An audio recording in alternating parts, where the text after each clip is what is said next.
Hey, everybody, I'm Patrick Varana, the host of the podcast Learning from Leaders, as well as the CEO of Emory Leadership Group. And I bumped this LinkedIn Live up because I wanted to talk about listening. And what spurred me on this was actually an article I read in the Wall Street Journal at the beginning of the week that I had passed on to a number of my clients. And it talked about our inability or a deficit in the US in regards to listening. And the article went on to say, well, the title was "A Listening Deficit Plagues America from 2020 to January 6th to Vaccines." And I will tell you, my guess is anybody listening to this would agree with that, is that there really has been, it would seem, a much more difficult time in terms of listening to other people. And before I get into a couple of ways that I think we need to improve that or can improve that is one, what has got us here? What is magnifying this? And my own experience and belief is that it's isolation, first off. And then the other part of this is that it's also idleness. The first part in regards to isolation, I think the more people that have gone to a remote work setting, I think things such as bubbles or protective groups that we've maybe closed our ability to be around um, a higher number of people, I think has also um, led to this, right? Isolation is not good for us. And I can think back to times when we were in offices that the water cooler or being around people that didn't necessarily share our viewpoints, but they weren't one-dimensional individuals. That I could disagree with somebody. They could have a different opinion than I did. But you know what? I saw this person as somebody other than just this one dimension, this one perspective of this person. Maybe I knew that they volunteered or they did stuff in their community that, yeah, I didn't agree with them in this particular topic, but in terms of who that person was as an individual, they were a good person. And again, I think isolation right now has created an environment along with idleness, the other part of this that I'll speak to, where we've we've become one-dimensional. We only look at people because we're only around to see maybe what they post or what was said, and we don't have that same sense of this person's more than just this one viewpoint or opinion that they might have. So the other part of this in regards to idleness to me is that we spend more time than we normally would on social media.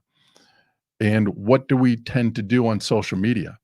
Is that we are probably looking at things that validate our perspectives, our views. How many times have you heard about, somebody not agreeing or putting something out there on social media and all of a sudden they get unfriended? So what have we done? We've now shrunk our pool even more so to people that have a different viewpoint than us, right? We've sort of wiped those people off. And the problem with that, right, is that they're not one-dimensional individuals, that if we were with them in person, we probably would realize that there's more to them than that. Yeah, I don't get along with them in this regard, but overall, they're good people. And we're missing that in regards to isolation. Not to make this an argument on the effectiveness of masks, but I will say that masks in and of themselves are isolation. Even when we're in person, if we wear masks, we essentially are telling people that we're with that you're unsafe to be around, that I need to protect myself. There's a barrier that has been set up. And again, I'm not arguing on the effect or the efficacy of masks here, just that is an observation that those things create a barrier between us. When we look in terms of the environment that we're in, I've spent many years working around helping people develop better listening skills and also trying to develop my own in that period of time, is that we've gone from a period where it was listening to respond was sort of the negative way, that when we listen to respond, we're really not listening to the person fully. We're just kind of getting our counter argument ready for when they're finished. And I would say that we've devolved over the last 2 years, especially into not even listening to respond anymore, but we listen to undermine. Right? We're at a point now where we're going to tell somebody how stupid they are, they're selfish, they're racist, they're a Trump supporter, they're a liberal, whatever it might be. We're not really listening to them. We're just listening enough so that we can undermine them, so that whatever their points are, we're going to put them into this sort of box, this label. What we need to be working on is listening to understand.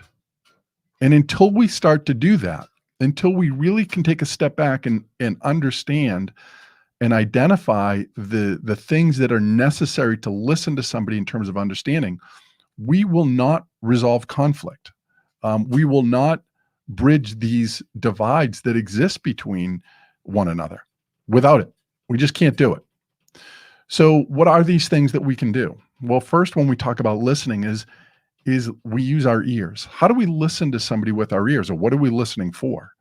And it's a workshop that I do quite often where we talk about listening with our ears is about tone of voice. It's about the speed with somebody is speaking. Are they fast? Are they slow? Word choice can also be very important in terms of what words are they using, especially if we're around somebody that we're very familiar with. They could use a word or a phrase that is uncharacteristic of them. And if we're truly listening with our ears, we pick up on those things. I would imagine, or ask you to imagine, that think of noise canceling headphones and why we use noise canceling headphones. If you're on a plane, maybe it's to avoid anything else that's going on around you. Maybe it's a crying child, whatever that might be. But noise canceling headphones, the whole goal of them is so that you can listen specifically to what you want to listen to. Listening with our ears is very much the same thing, right? When we listen to somebody else, if we imagine that we're listening with noise canceling headphones, we, in a sense, are canceling out all the other things, the noise that's going around us, to try and really focus on listening to that other person. That's first, is listening with our ears. And my guess is we can all, as we're going through these, think of times that we've been in conversations with people that we know when they're really listening, right? And even if it's a disagreement that we're having, if we really feel as though somebody is listening to us while we're speaking, it lowers our own level of defense and that attack that we might want to go into when we feel like we're not being listened to. So the next listening skill that we want to employ here is we listen with our eyes. And that is really looking at facial expressions, body language. What are people doing? We can probably all think of that person that says, I'm not upset, I'm not angry, but you can tell by their facial expressions and what they say, those two things don't line up. There are a couple resources that I will often use. One is a woman named Susan Ibbotts. She is out of Chicago. She does a lot of work around facial profiling, and her company is called the Human Behavior Lab. Another is a gentleman named Joe Navarro, who wrote a book called What Everybody Is Saying. And in Navarro's book, he talks about his 20-year career in, I believe, with the FBI, where in interrogating people, he basically created this technique where he looked at tells. And it was all based on what we would call our autonomic nervous system, saying that there are things that we do to pacify ourselves when we're uncomfortable that we don't even recognize that we do. And that might be, I start to scratch the side of my neck when I'm uncomfortable, or if I'm sitting down, I rub the fronts of my legs, or I start to tap my feet. We all have these tells. When we listen with our ears and then also listen with our eyes, it's very hard for us to do anything else but be present with that person. I was working with a group once before, and they were talking about the manager, how difficult it was to talk to the manager, because this manager felt as though they could multitask. So somebody would come into their office to want to have a conversation with them, and the manager would be on their computer and wouldn't stop typing on the computer, would tell the person, keep going. Like, I can multitask. I'm hearing what you're saying. It's not the same thing, right?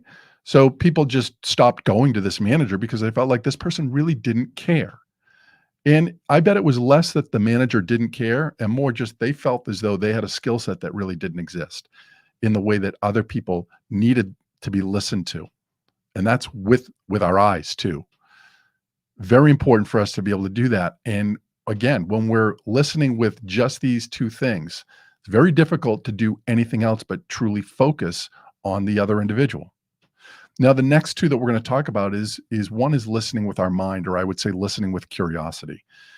This requires us to now start to slow down, where somebody says something, and before I jump to the conclusion of what I think they mean, I ask myself, what else might be going on here? What is there something other than what I'm interpreting them saying is what they're really meaning to say? And that could be as simple for me as saying, you know what, Jim or Sue, I just heard you say this. Is this really what you meant? It gives an opportunity for me to really clarify what's going on. So emails are probably the worst for this, right? Is that an email comes across, looks kind of snarky, maybe. I interpret it a certain way, and then I respond back, as opposed to what we would call as the rule of one. If you can't resolve a conflict or uh, a disagreement or some confusion in one email, then go to something else. Either pick up the phone and call the person. If you could, go to their desk, go see them, but don't continue to send texts or emails back and forth when we haven't been able to resolve this. Because what tends to happen is we have a creative writing course at that point where you could have two people that they're just going to battle back and forth to show who's better at being snarky than the other person, right? And we've missed an opportunity and probably wasted hours, maybe even days, in terms of trying to one up the other person, as opposed to saying, you know what, I read this. Is this really what you meant? Just trying to understand this. That's listening with our mind. And right now, we are in a place where things like confirmation bias or other unconscious biases, without us being able to slow things down, what do? If I don't like somebody, then I look for all of those things that will validate why this person is not a good person. Even this podcast, I guess you could say, right here, I started off by saying that we're in a position where we listen to undermine as opposed to listening to understand. So, in some regards, what am I looking at more recently is how people aren't getting along. Even in that, if I don't take a step back and say, you know what, not everybody is not getting along, but when are people getting along, or who are people that are doing this the right way, then I'll miss those opportunities to even see those people because I'm so focused on looking at why people don't disagree. Right now, again, I would argue that certainly we're seeing much more of that. We don't have to go too far, read too much, hear too much to know that that really is going on. But the question, even still, is to slow down and say, what role do we have? How can we change this? And then the last thing in regards to listening that I talk about in 4 different ways is we listen with our heart. We listen with empathy. And that requires us to put ourselves in the other person's shoes. How would I want to be listened to if I were the one that was talking about something that was very difficult? How would I want them to listen to me? Now, if we think about that from a standpoint of being in conflict with somebody else, and we imagine listening with all 4 of those, you can see where it can be very difficult to not find some common ground, I would say, if we're truly listening with our ears, with our eyes. We're listening for understanding. We're being curious, because to do that requires me to really suspend my own judgments, right? That I'm truly being curious. I want to understand why you're taking the position that you're taking, not so that I can jam you once you say the key word that I'm gonna go back and counter argue, but I'm really trying to understand what is it about this that makes you hold the position you hold. And if I was holding a position and I wanted you to listen to me, how would I want you to do that? Right? At the very least, it's going to smooth things out and give us an opportunity to take that pause and to truly trying to understand where somebody else is coming from. The only way we get through this is by learning how to listen for understanding and not undermining. I hope you have had an opportunity to gain. Maybe there's one of these areas that you say, I could do a better job. There's more that I can do. and hope you have an opportunity to do that. Maybe it's with your eyes of watching somebody more in terms of what they're talking about, or your ears and being more aware of what they're saying, or slowing things down, listening from a standpoint of curiosity, or just being empathetic. Take one of those and see how you can improve on that. This is a muscle. The more we work on it, the more we practice, the better we'll become at it.